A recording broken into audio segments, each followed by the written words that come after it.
The P-38 Lightning was one of the greatest fighter planes of World War II. Lockheed built more than 10,000 P-38s during the war in 18 distinct versions. P-38 pilots flew more than 130,000 sorties in every theater of the war. In the Pacific, P-38 pilots shot down more Japanese aircraft than any other fighter.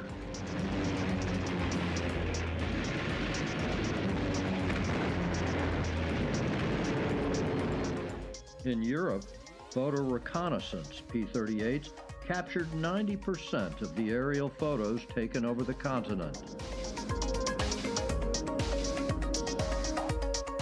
Colonel Ben Kelsey, a P-38 test pilot, perfectly captured the P-38's character when he wrote, "That comfortable old cluck would fly like hell, fight like a wasp, and land like a butterfly."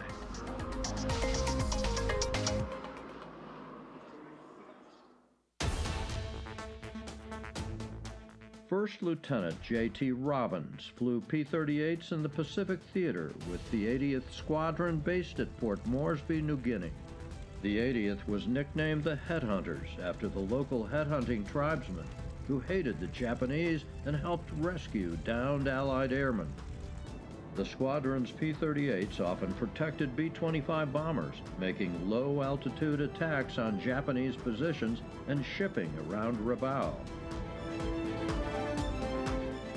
Lieutenant Robbins flew his first World War II combat mission in January 1943. On that mission, he and another fighter pilot joined forces to shoot down a Japanese fighter. But the authorities did not allow shared credit for a kill, so the two pilots flipped a coin. Robbins lost. He made up for it. In 181 combat missions, he shot down 22 enemy fighters. That score earned him the title of Quadruple Ace in the Pacific.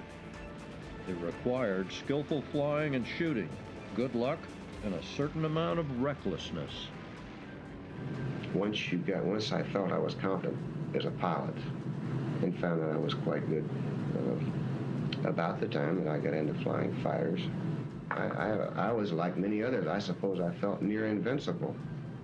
And as a result, I did take many chances. In retrospect, I thought, well, maybe that wasn't too goddamn good an idea that I did that today, but it worked out all right, and the more it worked out, the more it seemed to be a sort of a self-feeding fuel to, but I don't think I ever got to the point where I didn't do a little bit of thinking about, in many cases, you were up against 8 and 10 to 1 odds in an air combat.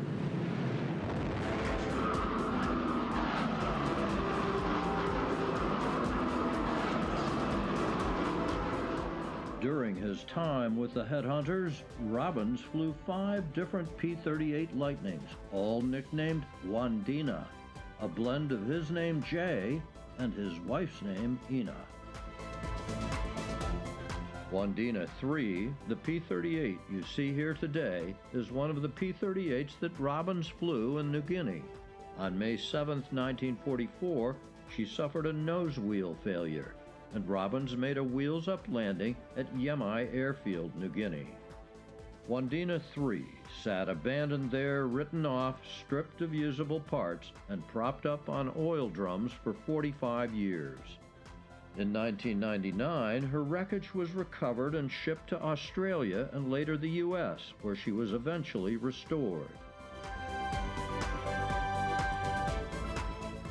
Now she flies again to honor and remember Lieutenant Robbins and all the young men of Headhunters Squadron of World War II.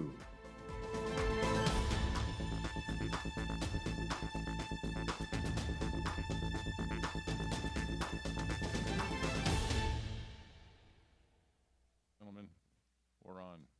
Follow me. Thanks, Connie. Thanks. Thank you.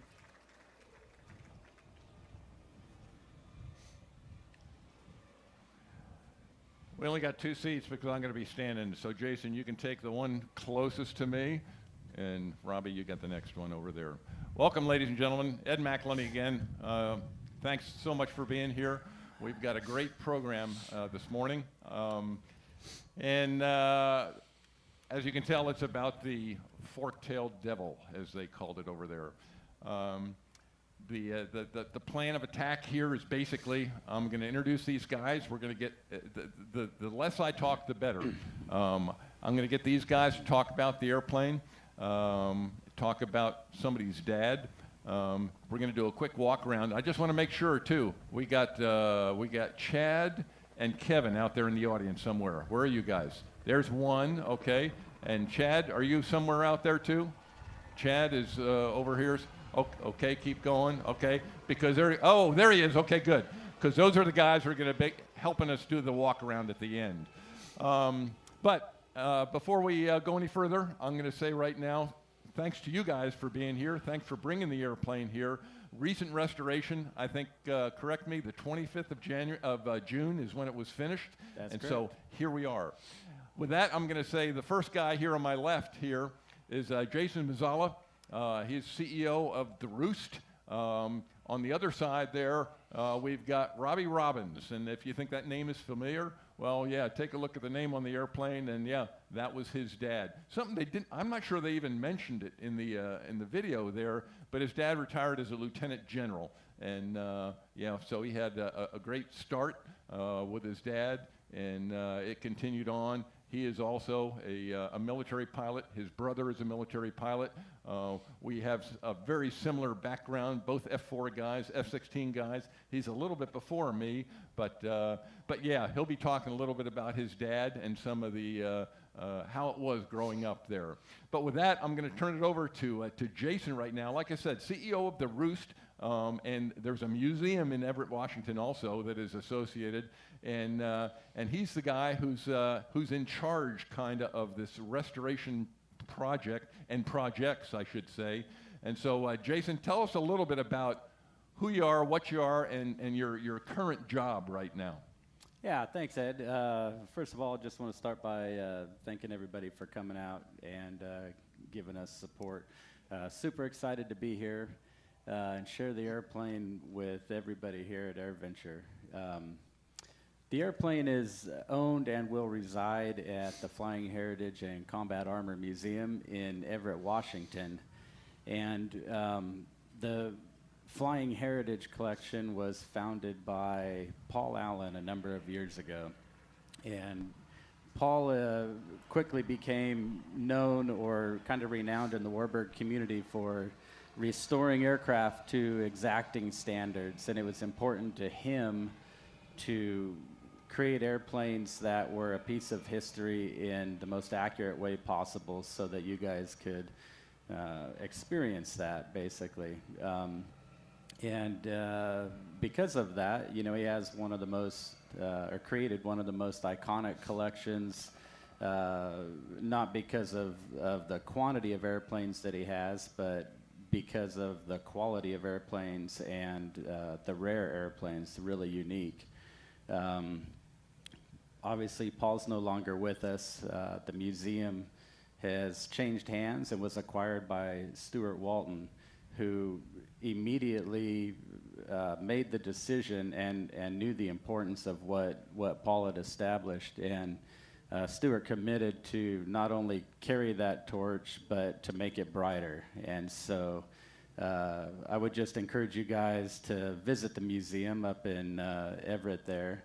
And everything you see here with this P-38 is times 100 when you get up there. It's really, really quite great. And the direction that Stuart's taking the collection with his board is pretty amazing. So, yeah, this was number one on the docket as far as restorations to complete. And they started it though back then when Paul owned the collection, correct? So they started it. Then there was a break, you know. I mean, and Stuart acquired it. So now the decision had to be made. What are we going to do? Yeah, precisely. And this was kind of a no-brainer. He said, "Yeah, this airplane is it's iconic as an airplane, just as a P-38, but the story behind it is." Just really something. We'll get into that a little bit more with Robbie, but Yeah, I'll talk a little bit about the restoration. So, as you saw in the video, the airplane was recovered in Papua New Guinea, brought over to the United States, and I'd like to call out some of the restorers involved. It was began by a company in Colorado Springs it started in Rialto, moved to Colorado Springs, and that's Westpac. Their restorations are no strangers to the Warbird communities and AirVenture here. And so the first half of the project was done by Westpac Restorations. They had help from a smaller company near Boise, Idaho, called Eagle Restorations, who did a lot of the sheet metal work, and just a fantastic job. And with most restorations, there's typically several people in the Warbird restoration community that are involved, and certainly the case with this airplane. How far along was it when you acquired it? How much had been done? Was it a lot to be done, or just a little bit left to finish? Well, well, let's see. It started like that. Okay. Yeah, the whole thing started like that. Yeah, what we had, and that's what Westpac started with. The project. That, by the way, if you can't recognize it, that's the cockpit, correct? That's the Yeah, the absolutely. Yeah, Right. I thought that was maybe covered in the video. So, yeah, that's the original cockpit, what you call the gondola section of the aircraft, and you can see J.T. Robbins' name and his crew chief Mosbeck down there, and that kind of piece that hooks up there is the windscreen, kind of the beginning of the windscreen. So. When you get a chance to look at this, it'll be on display, and I think you'll be able to approach it here after the program. But just have a look inside, and you'll see kind of a little hump in there where the nose wheel would go, and J.T. Robbins sat right behind that, and you wonder, what it's like to see a little piece of history. Well, there was an American hero who was a quadruple ace that sat in that piece of history right there, which is really neat. Okay, so you acquired it like that, and then away it went. Yeah, Westpac, they did the first part of the restoration, and then the restoration moved to Ezel Aviation, who has done just an incredible job completing the restoration and holding true to the exacting standards to make it original the way it was during World War II. Our mission wasn't to make it original like it came out of the factory, because this aircraft was responsible for 5 confirmed kills and 2 claims. So we kind of just put it together. We didn't polish it. We flew it and hope that this represents exactly what it looked like during World War II. How long did it take when you first got working on it, and until June 25th? Yeah, nobody ever asks how long or how much these restorations takes. First time I've heard that question. Yeah, I'll bet. Yeah. It took a long time. Yeah, there were some sort of kind of life factors that got in the way. The passing of Paul Allen and COVID and changing hands of the museum.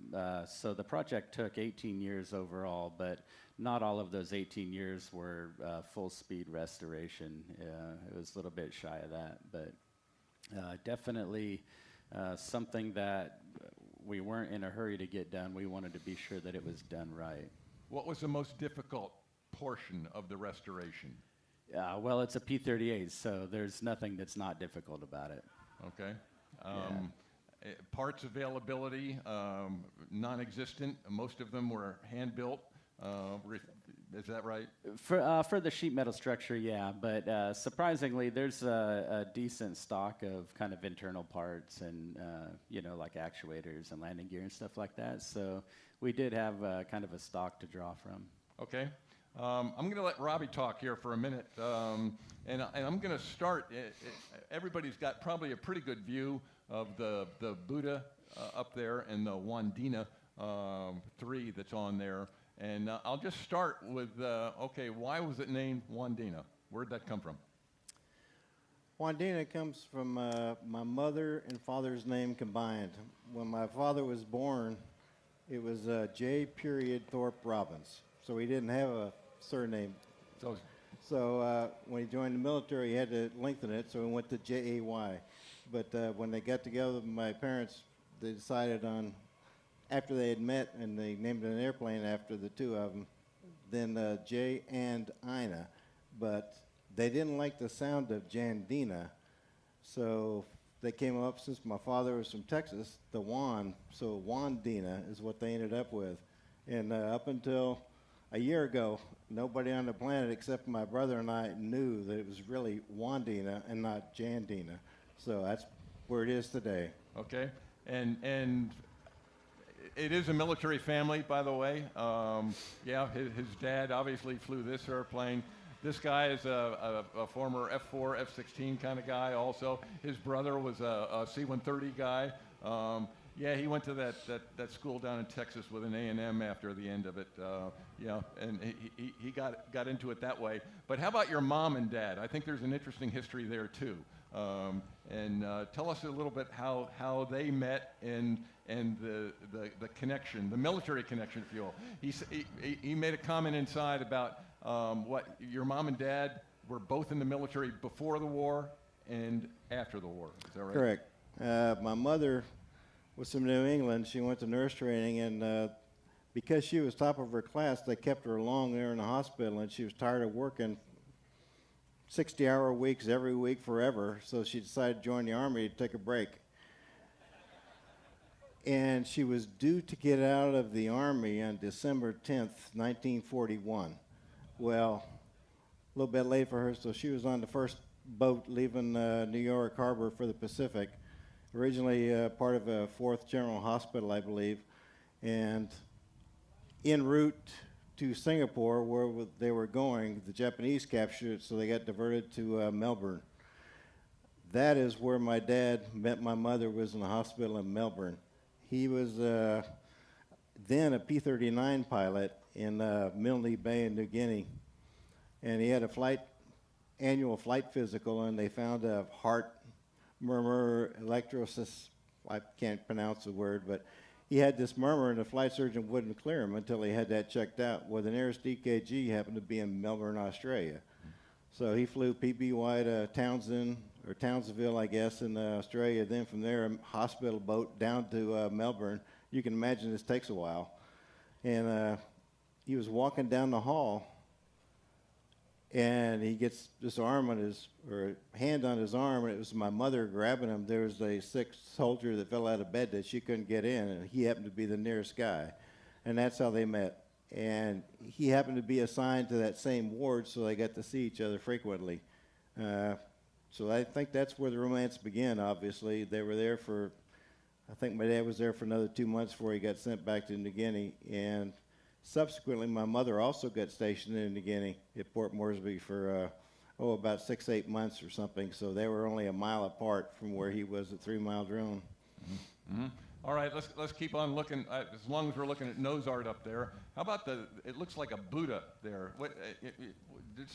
What does that symbolize? My dad, before he went to Pacific, he flew out of San Francisco, Hamilton Field, and they had a few days off, so he went to Chinatown in San Francisco. And he was walking the streets and went into some shop, and he saw the Buddha. Mm-hmm. And he talked to him. They said, yes, will bring you good luck, So he's figuring he was about to go off to the war. He could use a little bit of good luck, so he got the Buddha. Mm-hmm. And he carried that with him the entire war. And that's where the story of the Buddha comes. And my brother and I both graduated from pilot training in the Air Force. My mother gave us each a small Buddha that we carried throughout our careers. Wow, that's cool. And I've got one other sticker here that I need kind of an explanation. It's a P-38 with a there's a piggyback, and I don't know if we can see it, but I'll just ask, what's the symbolization of that? What is that? When my mother got stationed in Port Moresby, my dad took her up for a flight in the back seat. Well, took out the radios, I guess, in that P-38 and took her up. And they gave her a certificate that she was part of the piggyback fraternity. And that certificate, it was 8x10, something like that, hung in our garage for 25 years in my dad's house in San Antonio. And as near as I can tell, nobody's ever seen one of those that Yeah, I saw it back there, and I looked at it. I said, and it's literally it's a P-38. I don't know if you could see it, but a P-38 with let's see, it looks like a dog with his tongue hanging out on the back, and a pig back there, and yeah, it is unique. That is for sure. So I think during the war, my mother got 5 flights with my father. I know of 2 in Australia, the P-38, and then there was an L-4. I think she went up in twice in Port Moresby. Wow. Wow. All right, let's get back to the airplane a little bit. And Jason, I'll let you talk a little bit more about it. You know, just the configuration right now. We got 2 drop tanks on it. And where did it fly in from? Where was it when we acquired it here today? Where did you guys bring it in from? Well, it was completed at Zell Aviation in Breckenridge, Texas, and then it spent a week in Bentonville, Arkansas.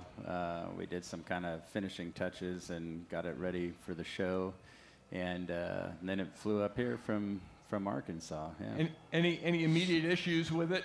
Is it flying well right now, or should I ask that to Kevin up there? Kevin's giving a thumbs up. Yeah. Okay. It was kind of a big effort to get every big coordination between Ezell and ourselves to get the airplane here, and then also I should point out Air Corps Aviation. We got them involved to partner on getting the airplane here and showing it well. So if you've seen the airplane over there, the displays, all the information, that's all for Air Corps Aviation. And they also helped with the restoration, by the way. And I think what it displays that I'd encourage everybody to look at with the presentation and the way it'll display in the museum is there's kind of three pillars that this airplane hits on. Obviously, number one, it's J.T. Robbins and his legacy. And the effect that J.T. Robbins himself had in the aviation community, because he wasn't just an American hero during World War II. He raised 2 sons that flew for the Air Force, one of which was also a JUVAT, and trained a lot of other pilots. And we've had 80th Fighter Squadron pilots come in asking for Robbie, saying, hey, I was trained by Robbie, and his dad came in and talked. So it wasn't just what he did in this airplane. It was an impact he had on the world, really, I guess, or certainly the United States. And then, of course, the restoration. And we'll get into that later. We'll get Kevin and Chad down here to talk about the intricate part of flying and restoring a P-38. But kind of thirdly, which impacts everybody, whether you're into aviation or not, is the story that Robbie just told, the love story. And just the way his parents met, got together, and now one of the most famous fighters during World War II, Wandina, nobody knew it was based on a love story and a lucky Buddha. So just really kind of a neat thing that you can really pick up there. So I missed that in the first part. So how about Robbie? How did you get involved with all this? I mean, the airplane was. Where did you finally find out about it? And how long ago? Since I came back from Korea when I was in the 80th, there was a reunion, the 80th reunion in Ogden, Utah in 1984. That was the first Headhunter reunion that I went to. I went to, I think, all of them except for one through the years until 2017, when it kind of slacked off and stopped. I think we've had one since. What was your question again? Yeah. How did you get tangled up with these guys? Involved. Yeah, I mean, it was a matter of they're restoring this airplane, and you probably didn't know anything about it. And then all of a sudden you found out that hey, they got a P-38 with your dad's name on it. I got it now. Okay. In that reunion that I went to, there was one subsequent to that in Colorado Springs, and there's a lot of P-38 pilots, old pilots, and a lot of JUVATs that we all went by and took a look at the Westback, I guess is what it's called, had that piece of fuselage sitting in there that was going to be restored. And I said, that was the first time. A couple years later, there was another reunion. I went back, and it was still looking just like that. You could see your dad's name on it. I saw the dad's name, and it was still sitting there. Well, I forgot about it didn't forget about it for years, but every now and then I would check with him. And finally I decided to check with him about 2 years ago.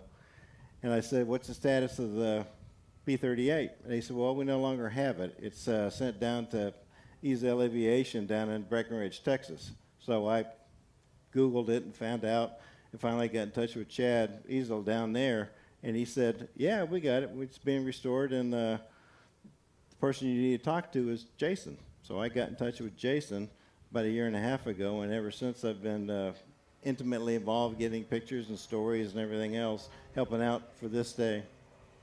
Outstanding, outstanding. And I'm going to ask Chad. Where's Chad? Chad, come out here for a second. We're going to give you a microphone because I want to hear a little bit about the restoration. It sounds like you're, no. You're not just going to walk away.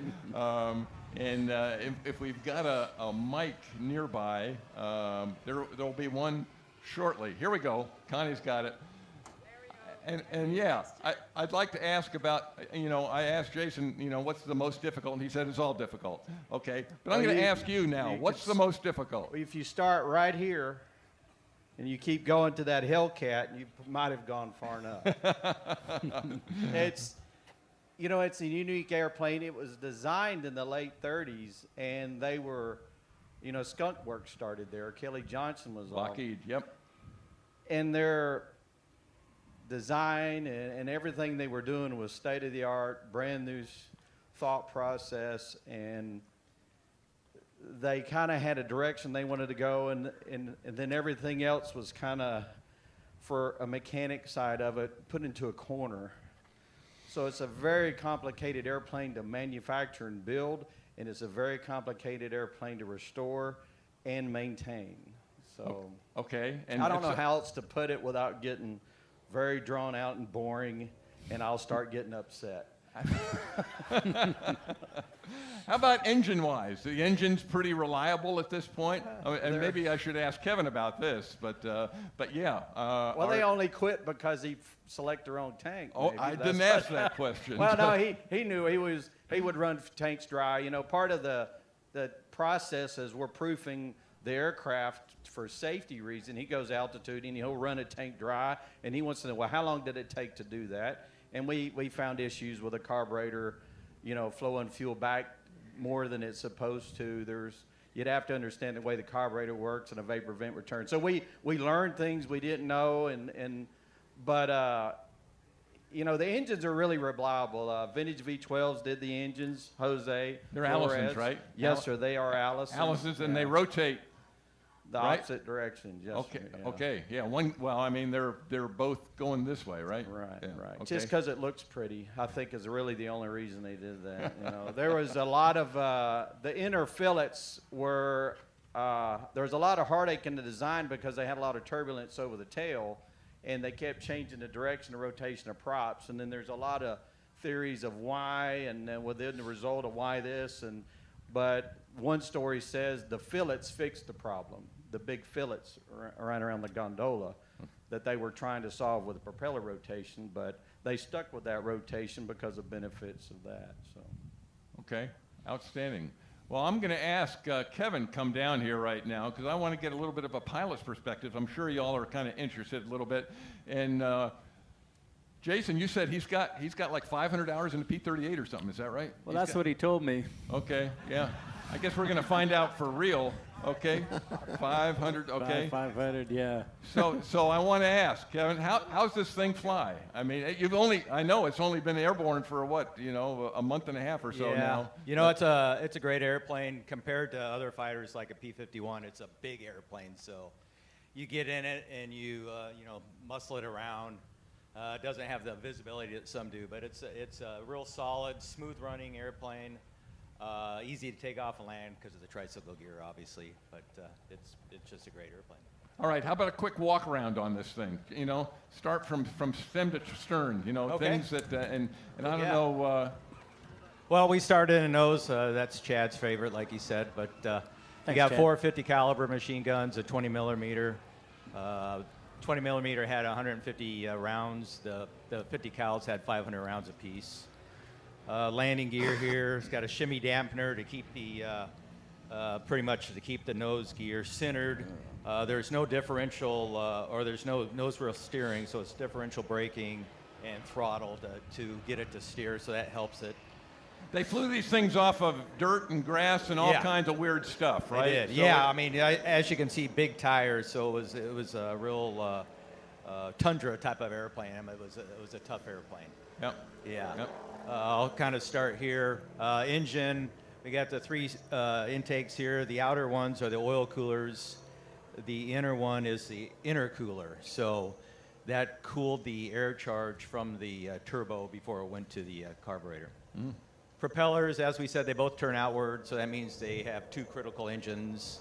120 miles an hour is the single engine speed. It lifts off from the ground about 110 miles an hour, so you get there pretty quick, but the problem they had, heavy weight, using full power. If they lost an engine on rotation, it wasn't a normal thing to do, but they would have to pull the other throttle back. Yeah. Otherwise, they didn't have enough rudder authority, so that got a lot of guys in trouble. But that's why. But they ended up on that outward churning. It was a better gun platform. Kind of weird though. You lose an engine and you're pulling those. Yeah, power. Right. Back. You'd have to pull it back. Usually, everything you're going for, but yeah, you got to pull it back. So. Yeah. Yeah. They're electric props. That's if I had to say the P-38 had any Achilles, problems. It was the props. They're slow to feather, maybe 30 seconds sometimes. There's a lot of wiring and brush block stuff up here, so they're susceptible to dirt and dust, and they quit working in automatic, and you have a manual backup. But that was probably the least reliable part of the airplane was the props. Okay. Yeah. Okay. Ed, before we move back, I'd like to answer one question that we've been getting a lot about the airplane. This kind of goes to the restoration side of the detail Chad's gone to. You can see there's a number etched in the metal up here, 2822, as well as the original Air Force information block that all airplanes had. And you see the Mustangs have them right there on the left side as well. And it's just etched. So one thing with the P-38s is that was the Lockheed ship number in the factory, and all the Air Force airplanes had to have this block on it, as well as a serial number on the tail. But the 80th Fighter Squadron didn't like it there because, they wanted the nose for ours. So they would just get lacquer thinner and wipe it off when it got in there. And we've got, photos of guys sitting on the tail wiping the serial numbers off. So Chad and his crew went through the trouble of stenciling the airplane, etching it, scuffing it, painting it, and then wiping it off. And that's kind of the level of detail that they went through. And we've had a lot of people ask about it, so I just thought I'd put that Well out done. there. That's called attention to detail is what that's called. Exactly. So, well done, Chad. Yeah, carry on. All right. We'll head around the corner here. These are just cooling air intakes for the engine. Over here, this is the exit duct for the oil cooler. It had an automatic position, or you could manually run it open and close to set the temperature. This bottom exit is the intercooler duct exit, and that was a manual switch, and you would modulate that to keep the carburetor temperature below 50 degrees. How about on the ground? Like, P-51s and some of these other Warbirds have real problems overheating on the ground for a very long time. You got that You problem do too? have that. One of the great things about new restorations is people come along and improve on the original product. That's happened in the P-38 world with the coolant radiators. So they have new aluminum radiators instead of the brass radiators, and they actually cool better than the old ones. So you still have to be careful, especially taxiing downwind. The heat builds up pretty quick, but they're not too bad as far as heating. Just gear doors. A lot of hydraulics on this airplane. This is the actual intake for the turbo and the impeller on the bottom. So the air comes in here first, gets spun up and squeezed, and goes forward to the intercooler to the carburetor. And as I said, this is a liquid-cooled engine, so it has 2 coolant radiators on each side of the boom, with a automatic position for the doors, or you could run them. You could only run them all the way open, all the way closed, or in an auto. How do you run them? Auto keeps them from like 90 to 110 degrees centigrade. Okay. Yeah. Okay. The battery was back here. Very unique tail. Nothing else is like that. It's real light on the elevators.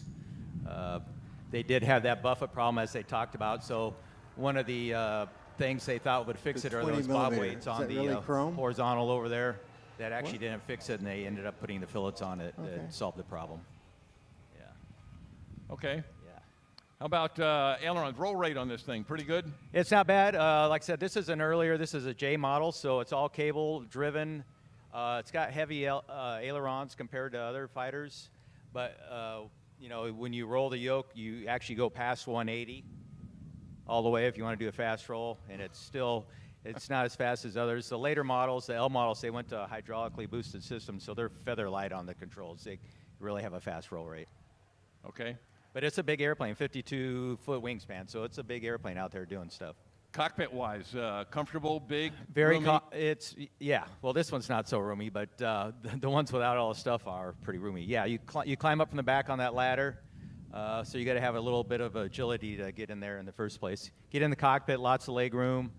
The visibility is not as good as you actually think it is, because as you see all the bars across the windows and everything, and the dihedral on the wings kind of blocks it out a little bit. But very comfortable cockpit. And everything in the cockpit is laid out very nice. All right, I got to ask the question. Robbie, you said your mom rode in this thing how many times? 5 times or something like that? One time in a P-38. Okay. Yeah. Where would she sit? She would sit behind. This one has the armor plating, so they probably took the armor plating out, and where all the radios are, you sit right there. The wing spar is right there. Okay. And so you actually sit on the wing spar. Okay. And actually, Planes of Fame in Chino, our P-38, at one point we were given rides, and we moved our seat forward about 4 inches, and it didn't have anything back there, and we had a seatbelt back there, so we gave a few piggyback rides there. All right, how about flaps? Flaps very effective? Yeah, big flaps, Fowler flaps. It had 2 positions, or you could modulate them in the middle and stop them. They had a maneuver flap position, which was basically half flap, and they could put those out up to 250 miles an hour, and that could tighten their turn. And then full flap, which is a lot of flap that you really feel the drag, and that's 150 miles an hour is maximum speed on that. Okay, how about approach speeds on this thing? Approach speed, you come, you basically over the fence at 110, but you start slowing down. Gear speed's 175. Turn base, let's say like 150 with half flap out, and then once you get close in on final, you're basically about 120 miles an hour. Put full flaps out, over the fence at 100, touchdown, or over the fence about at 110, and touchdown about 100. Okay. Yeah. Nice rollout. It's got real heavy brakes, so you don't want to use them too much anyway, because you just wear them out. But but they're effective. They're real effective. They're just real heavy compared to other things. Yeah. Okay.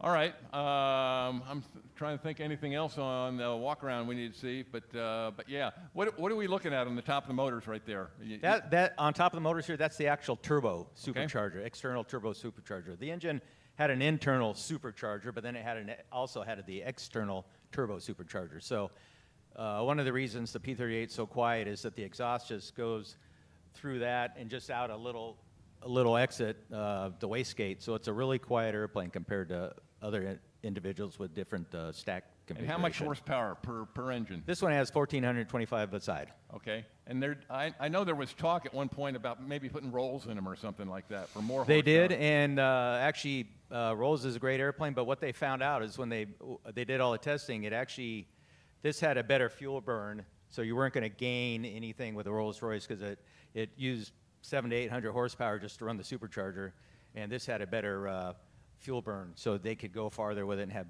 greater range with it. All right, how about altitude? How high? 44,000, I think is what the number says for them to go up. I go up to about 10 or 11, so. Smart man, smart man. All right, well, thanks. I don't think there's anything else right now. I know we're going to get some questions afterwards, but yeah, on the walk around, I appreciate that very much. And I got to ask, Chad, anything more to add on a walk around? Yeah, he says, here, quick, take it. Well, everywhere you see the silver paint, I've been asked this too, those were made out of mild steel, and the early P-38 was all aluminum, but then as you know, the shortages of materials were coming along, they started making more materials out of steel or mild steel, and the mild steel is a lot easier to form and stamp than aluminum, and that's why you see everything was silver. They would stamp it out of silver, then they'd shoot a silver lacquer over it. So that's what the silver represents, where there was a mild steel. Or Okay. it is mild steel. We didn't change a lot. Okay, how about the overall paint scheme? You know, like the props, is that authentic? Is that the way? Well, we know we had a long talk over coffee and talk, well, what should we paint it like? And say, oh, wait a minute. This is that airplane. We should paint it like that. So it was a real short conversation. So it's yeah. pretty, okay. Yeah. Okay. We knew what we wanted to look like, and Robbins came along with all of the great photos that enhanced what we already had. And of course, we quizzed him to know well, what color was this? Well, what color was this? Because he had really good input, because he had conversations with his dad about it, obviously. Yeah. And being in the same squadron, he had that information. So it really helped us nail down what the colors were, and his input was just gold to us. Because, you know, sometimes you end up guessing what shade of blue and all of it, and we were running colors blind. Oh, no, that was it right there. That's what it would have been. Wow. So. The scheme itself, I'll add, is specific to J.T. Robbins. So he was the CO of the 80th, and that was signified by the stripes. So the green and white stripes were, everybody knew it was his airplane. So that was something specific to him. Okay. All right, I'm going to say thank you, Chad. Thank you, Kevin. I appreciate it. We've got just a little more time here, but before I turn it over for questions, I'm going to ask any of you guys, you know, anything we need to bring up about this airplane, or about your family, Robbie. Oh, I see him moving that way. No? I'm just getting out of your way. Oh, okay. No, I was just going to ask. You know, you're the son, and growing up with JT, good, bad, ugly. You had a discipline story, from what I remember. You were going to talk to me about it. No, I won't say.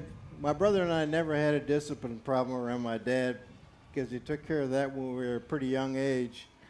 I think there isn't anybody out here that hasn't heard the story, just wait till your dad gets home. Well, that happened to us one time, a couple times in England when I was probably 8, 9 years old. My brother was 3 years older than I.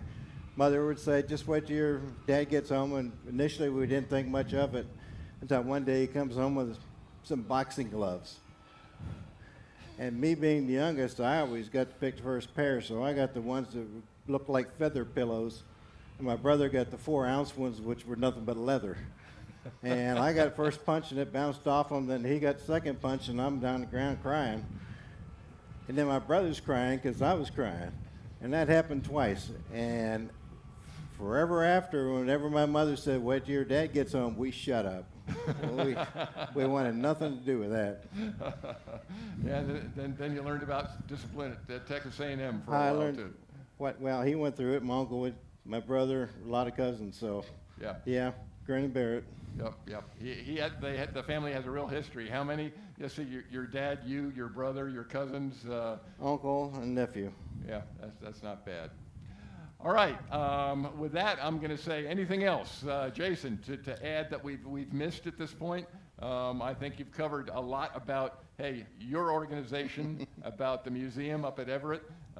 We've talked a little bit about the airplane, some of the performance, and the restoration. Talked about where it came from. I will say thank you for what you've done, and what it represents too. You know, your dad was a legacy. He was a great man. Obviously, he impacted many people out there. A great fighter pilot, first of all, a great leader, and benefited us all. So anything more from the crew here? If not, I'm going to open it up to questions now. Okay. In that case, I'm going to say, all right, folks, we've got all kinds of hands out there. So yeah, and everybody stays here now. Nobody's going anywhere, okay? So we can get the microphone, the right answers out there. Bring him down? No, I'm just pointing out these. How much of this plane is original, and how much did you guys make? 2%, Okay. 5%, 10%? What? Yeah, quite a bit. So you can see what we started with here, and for obvious reasons and safety reasons, a lot of the sheet metal, most of it, in fact, is new. So what we could use was things like armor plating, things that didn't have an impact on safety, we put back in the airplane. Because we had the cockpit section, the instrument panel was there, and this airplane carries the original radio call tag that J.T. Robbins flew with on the instrument panel inside. You all can get a look at that when it's back on display. We've got stairs you can look in there. So the answer is very little, which I don't think is too far off compared to a lot of restorations. Even like P-51s, when they get restored, most of it's new metal anyways. So, yeah. Okay, thank you. Always good to hear from a fellow Juvat. I want to talk to you later on. There's a controversial story out there that Charles Lindbergh went out to the Pacific and taught the P-38 pilots how to lean out their engines so that they could do extended range. Some people say that was just in their standard operating manual, and it was Lindbergh's way to get into combat flying, even though he wasn't a military aviator. Thoughts on leaning out this engine, whether, they claim it shortened the life of the engine, flying it so lean for such a long time, especially like they hear, from flying it. Do you lean the engine out to extend that range and kind of sacrifice your engine a little bit? I don't. I mean, yeah, I'm sure they did that in the war. I've heard that story. But the way we operate things today, the mixture has several positions. So there's idle cutoff, where you're getting no fuel. Then the next position up is auto lean. Then auto rich, which is the rich setting. You normally keep it in for, let's say, takeoff power. And then emergency rich in case the auto doesn't work. So in the Warbird operation way everybody does it today, yeah, you would not lean it below auto lean. It's just, as you said, you start detonating the engine and lower the life, and we're not going to combat. So it's the way we cruise, it's 30 inches, 2,000 RPM. It's 55 gallons a side, pretty close to that. So that's we don't get it any leaner than that. But I think in the war they found the optimum leaning procedure and manifold pressure RPM to get the range out of it. Okay. I can follow up on that Lindbergh story a little bit. That he did come and visit the 80th when they were at Awi Island. And at the time, my dad was probably in Australia seeing my mother. So when he was there, he stayed in my dad's tent since he was the squadron commander and he was gone. Yeah. Wow. All right, another question. I see one right there. Yes, sir. Yes. Are useful Lockheed production drawings available or other useful drawings available for the restoration? All right. Are there? The answer is yes, they are. Okay. All right, we got one at the top there. Go ahead. All right, I noticed that this airplane doesn't have the dive recovery flaps. Is there anything operationally that you have to take into consideration without them? All right, go ahead. Don't overspeed the aircraft. Basically, yeah. Yeah, they would get in a mock tuck coming, screaming downhill. We're not, that's like 420 miles an hour down below 10. So we're not doing that. But this particular model didn't have them on there. They put them on all the later ones. Okay, all right. Before we're waiting right now, I'm going to ask, and okay, we got one, but before we go there, I want to say, and it's going to be a little bit different. I know we've got we'll see. I normally ask all the veterans to stand up, but before we go there, any Juvats out there? I want to see some Juvats stand up. If we've got some Juvats in the audience. Okay, I see one there. Okay, thank you very much for your sir. Okay, yep. And now I'm going to ask all the veterans. Hey, Army, Air Force, Marine. Hey, everybody, if you're a veteran, please stand up. We want to say thank you for your service.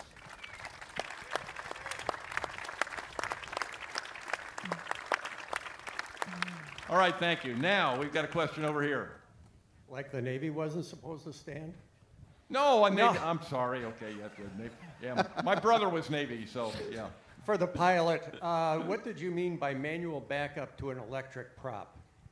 Okay, the prop system, as I said, is electric, and in the cockpit, you have two switches, one for the left prop, one for the right. It's got 3 positions. In the middle, it's shut off. The electricity is shut off to it. And you could take that and toggle it either to increase RPM or low RPM. And also that middle position, when you move it, let's say outboard, that becomes an automatic position, and then you just use the propeller levers like any other airplane. Okay, thank you. All right, we got another one over here somewhere. There we go, top. How does one get onto and into the aircraft? Is there like a built-in ladder or handholds? You probably can't see it there, but once you get to walk around, the ladder is out right now. It actually folds up into the gondola. So when you approach the airplane, if it's out, there's a handle on top, and you have to do a couple of things to get that out, and then that releases the ladder, and then you have to go up the ladder. And once you get on the airplane, then you pull it up and stow everything. Thank you. Okay, okay, there's one more there we go, up front. Thank you all for being here, first of all. And I wanted to ask, what made it so effective against the German and Japanese fighters? Why was it so effective killing all those different Japanese planes?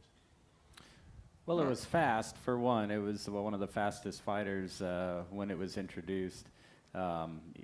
Great to fly, like Kevin had pointed out earlier. And then you just look at the business end up here with all those guns right centered in front of the pilot. It was probably a really good platform to, fight with. So.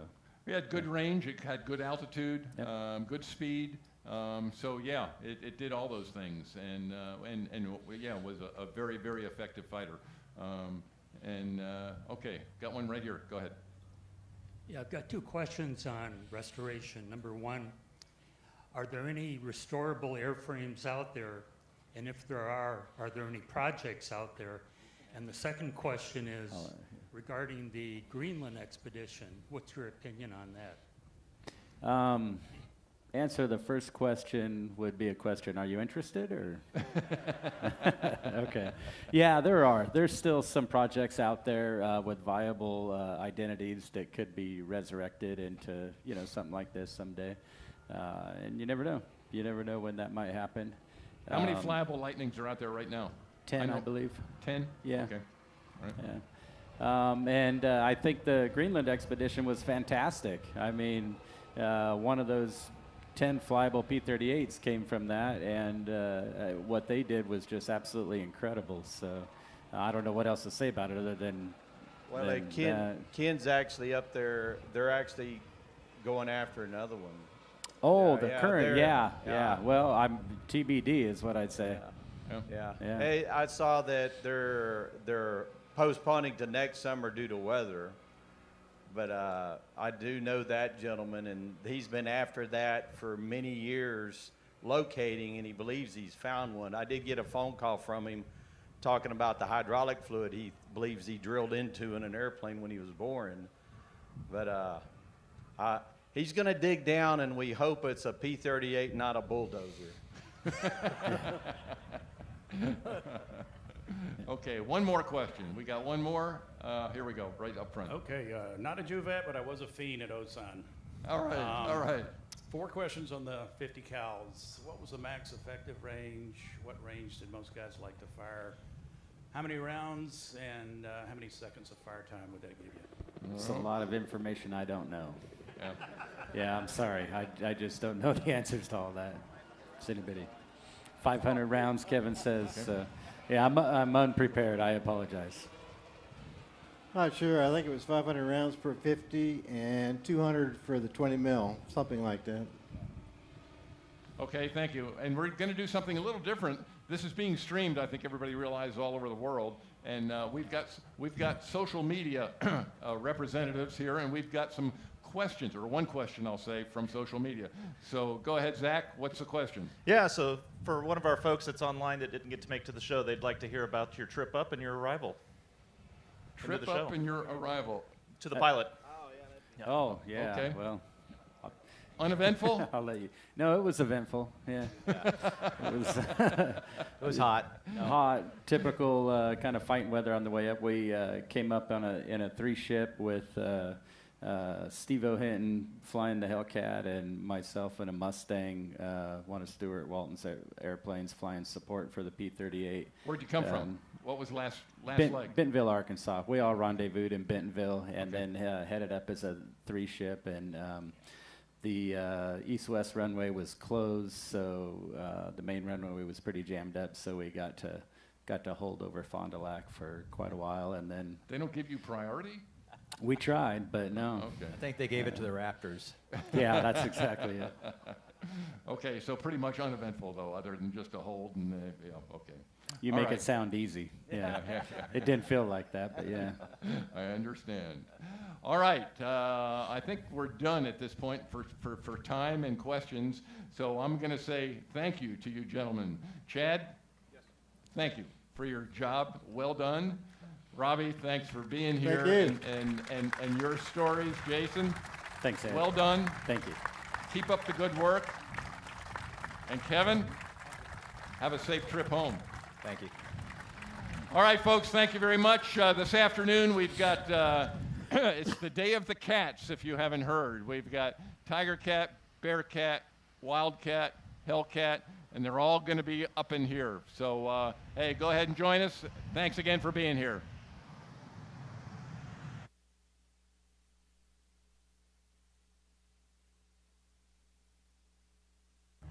We were made for grass, made to feel the joy of each and every blade, between our toes, across our backs, to run over its hills, marvel at its beauty, and find comfort in its stillness. We were made for grass. It's where we battled and celebrated, built monuments, grew families, forged memories, and pushed ourselves farther than ever before. We were made for grass, to care for, nurture, and cultivate.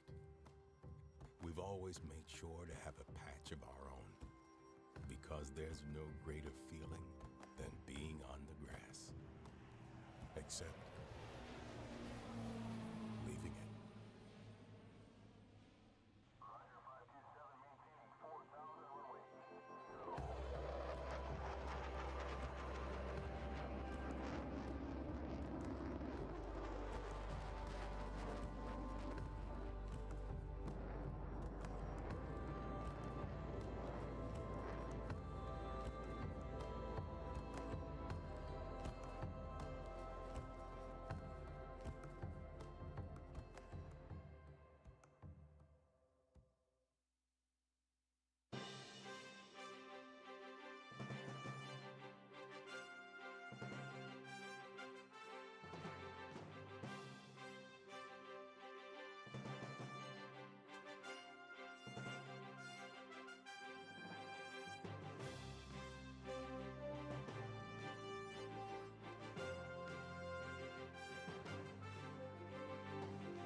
On January 17, 1942, Chief of U.S. Army Air Forces Henry H. Hap Arnold assigned the responsibility for one of President Franklin D. Roosevelt's highest military priorities, a payback attack on the Japanese home islands, to one of the most famous aviators in history, Lieutenant Colonel James H. Doolittle. In a mere 66 days, Doolittle had identified the airplanes that could be modified to launch a carrier-based attack some 450 miles from Japan, had assembled the volunteer crews, modified the Mitchell B-25s to give them the range to reach a safe haven in free China after the raid, and accomplished the mapping and charting the crews would require.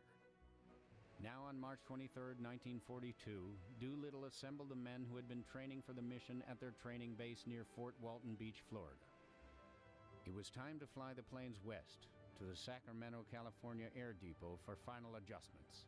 As he had before, Doolittle offered any man who wanted to the ability to leave the highly dangerous mission without recrimination. None did. You don't take off on a mission like this without a light at the end of the tunnel. We all thought that somehow we'd get out of it. Well, in the training in Florida, we were always flying just above the water all the time, right down over the river valleys and between the trees. And then we head stopped all the way across the United States to Alameda, down as low as we could fly. Yeah, I think Bill asked me if I would go as his co-pilot, and I said, well, of course. Somewhere along the line, they interject the thing that it was a suicide mission. I don't think it was any more of a suicide mission than the guys taking off from England, going over to Germany. It was just signs of the times, and that's the way it had to be.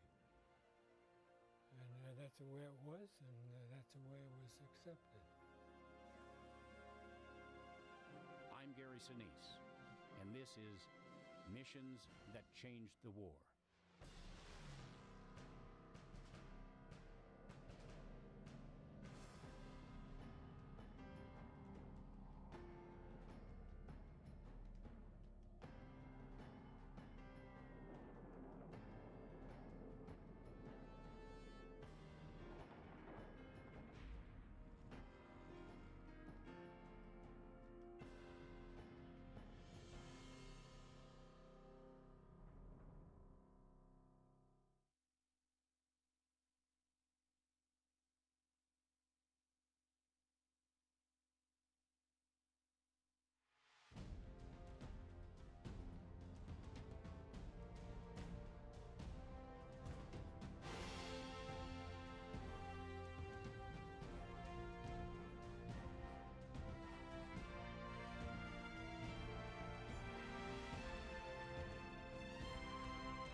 To me, lawn service is a scam.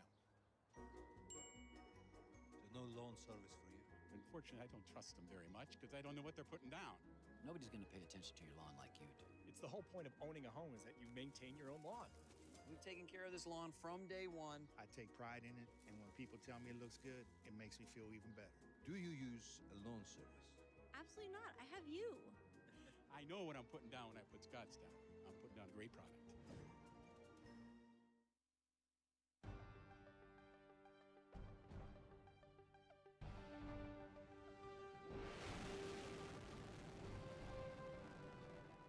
STS-27 was my third launch, and it was only the second launch after the Challenger accident.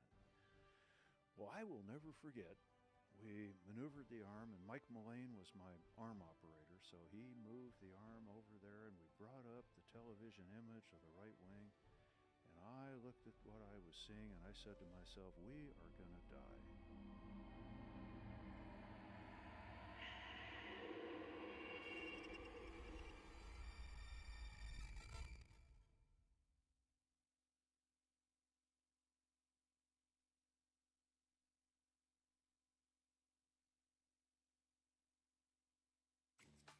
You know, plants aren't so different from us, are they, Ryan?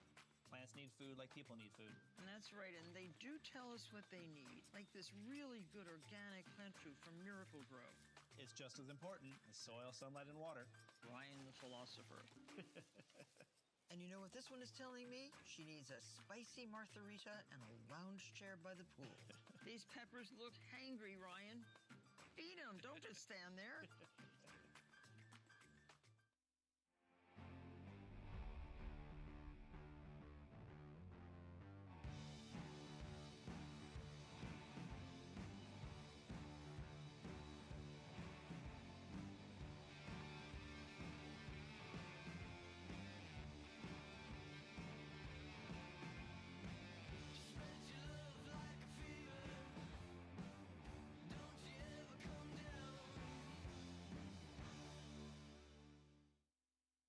know, we've started this controversy about whether this is dirt or soil. Everyone's all up in arms about it. So what do you call it? You say dirt, I say soil, you say soil. When do I say soil? I never say soil. You just did.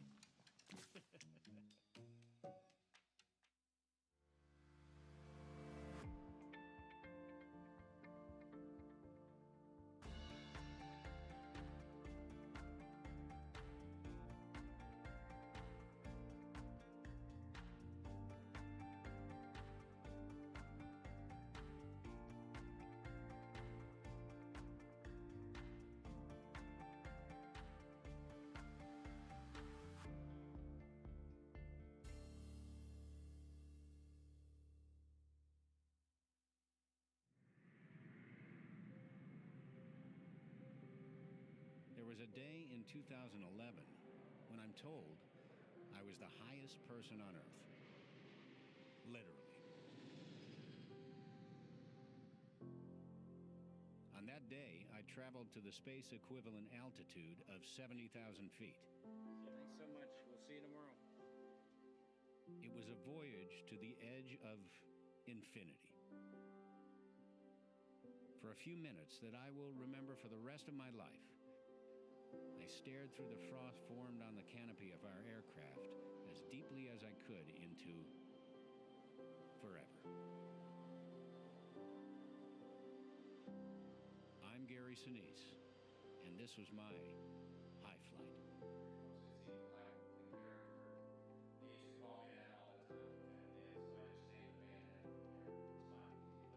Thank you so much. There will be a time on Wednesday when you're the highest person on Earth. Congratulations on that. Yeah. You got it. That'll be good. Good for the ball.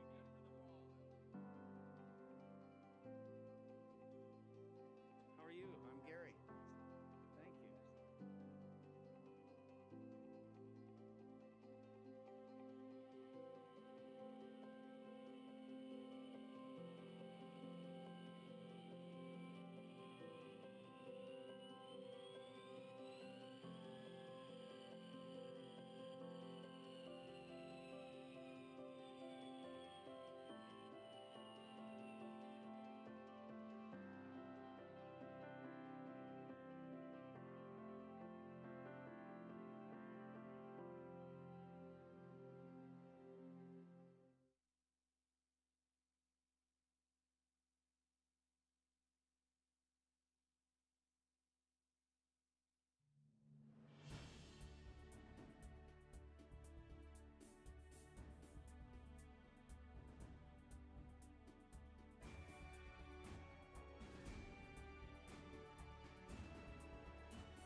We gathered to celebrate a life of relentless evil. And though I gave you a quick death, it was not mercy. It was Ortho Ground Clear Weed and Grass Killer. Kill 'em all! Ortho Ground Clear kills really fast and for organic gardening. Speed you can trust.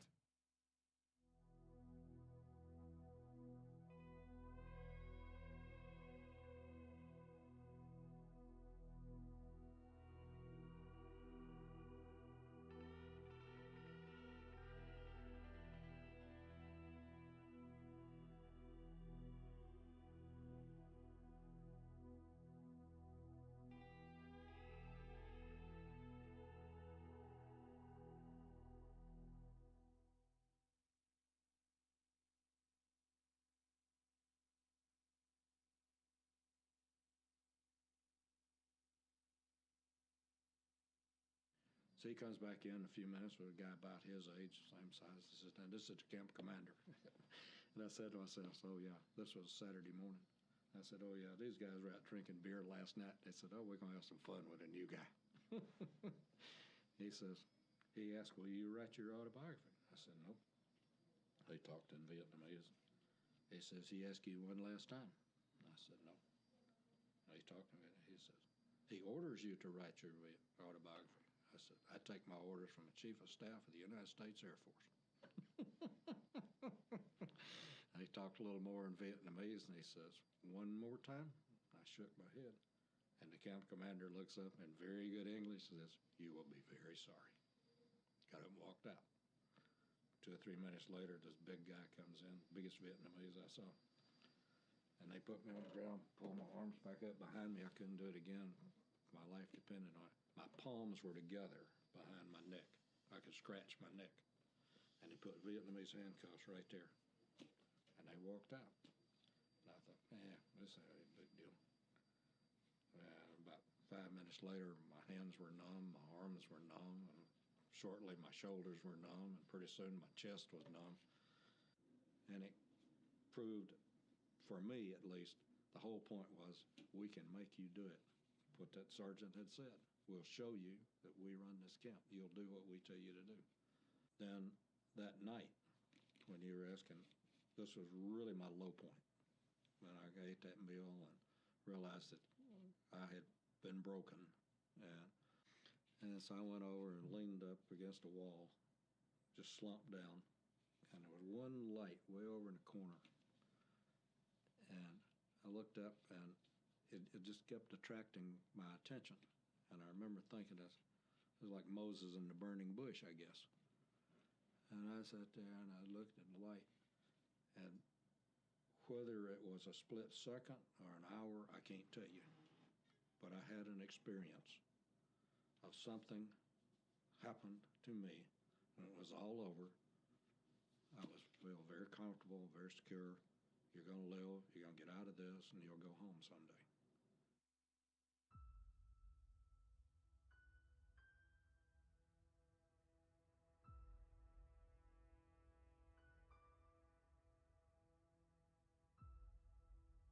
What do you love the most about the air races? Camaraderie. Everybody is friends, everybody helps each other, and we're all very professional and have a great time. Some say we're crazy. I'd put it more, we have a deep affliction and a commitment to the skills and the practice of aviation. We love it. Came for the airplanes and the races, but we keep coming back for the family. The Section 3 people were just all over me, wanting me to autograph every part of their body, and it was great. I love Section 3. If you like P-51s, if you like Warbirds, you like jets, you just like tinkering with airplanes, this is the place. What's the best part about the air races? Everything. It's the people that makes it unique. Whole lot of love. Whole lot of love. Whole lot of love. Whole lot of love. Control, Sport Gold takes about 3 minutes from the start. Sport Gold Flight Bridge Control, cleared onto the course. Copy, cleared on the course. 230 at 1